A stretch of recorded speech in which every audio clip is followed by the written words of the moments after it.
I'm not even going to cry over this because I've lived it too much. 2 weeks after my husband's 50th birthday, I find out I have early breast cancer. In 2003, in the 2003, 2004, I had non-Hodgkin's lymphoma. I have looked death in the eye, and I have been alone at Cedar-Sinai parking lot to hear that you have cancer. And I looked at my oncologist and said, I have a 2-year-old. My husband just turned 50.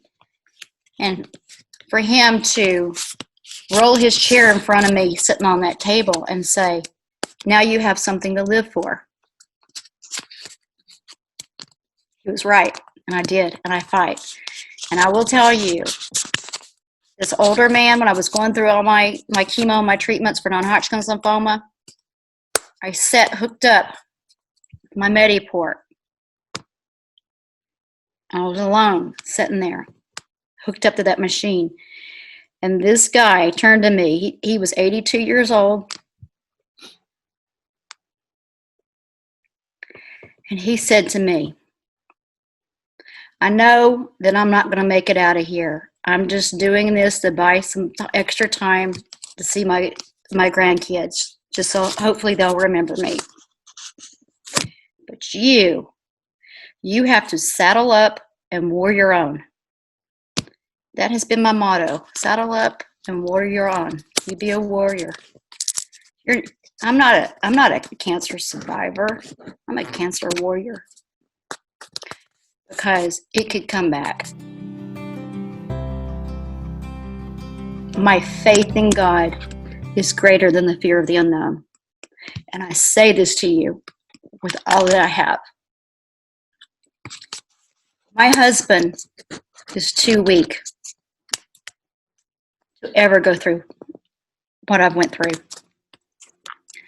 And I will tell you this, 2 weeks after he turned 50 and I got you have breast cancer, you have DCIS stage 1 breast cancer, which was early, but I still had 3 lumpectomies in 18 months. He looked at me and he said, who's going to take you? He just checked out. He emotionally checked out because he didn't know how to handle it. He is the baby of 3, been in the entertainment business since he was 9 years old and for 50 years. And his dad was his fix-it guy. His dad was his manager. His mother was there when he was sick. His dad was there for any type of legal or business type of stuff. My husband is not equipped to do certain things and to handle certain things. And a lot of my friends were really concerned and upset when I shared with them. And this is my closest friends. Who's going to take you? They said, I would have divorced him. I would have done that. And, marriage, it takes work, and that's part of our love story. We get through some of the hardest things. And I know what he can do, what he's going to have trouble with, and what he just can't handle. People handle stress and heartache and pain, and they grieve differently.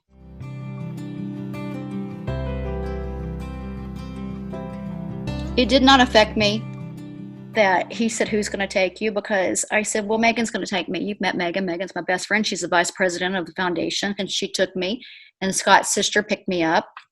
And so we got through it. And 6 months later, came back again. You got to have another lumpectomy because once you've, have one dirty mammogram, then they got to take it out the next time. And he was with me that next time. And then he was with me that third time. And every year, my husband now is waiting with the garage door open for me to pull my car in, and he's open arms, and he just gives me a hug and doesn't say much, and that's it.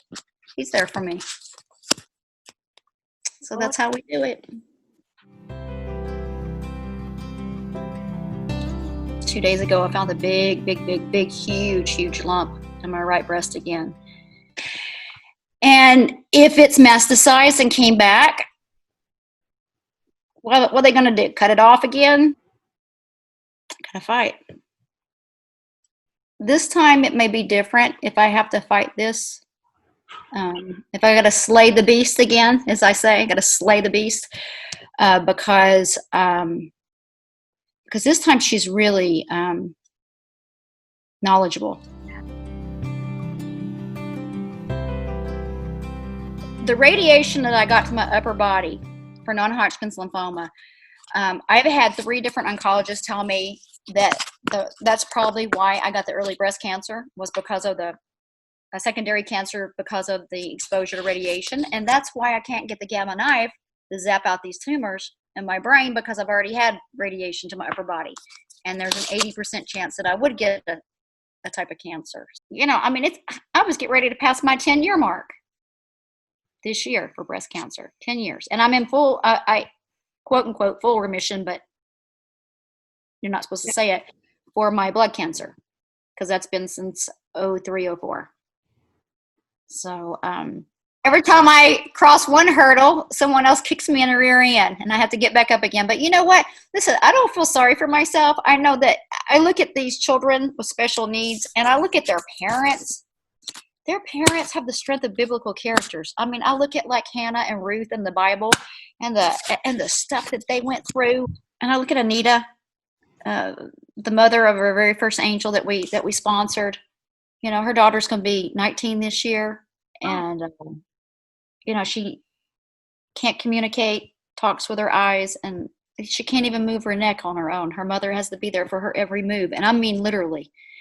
And the sacrifices and the gratitude and the kindness that it loops from these mothers and the fathers too. A lot of fathers leave. 78% of our foundation families are single moms, but you know, they just they make me want to be a better person and a better human being.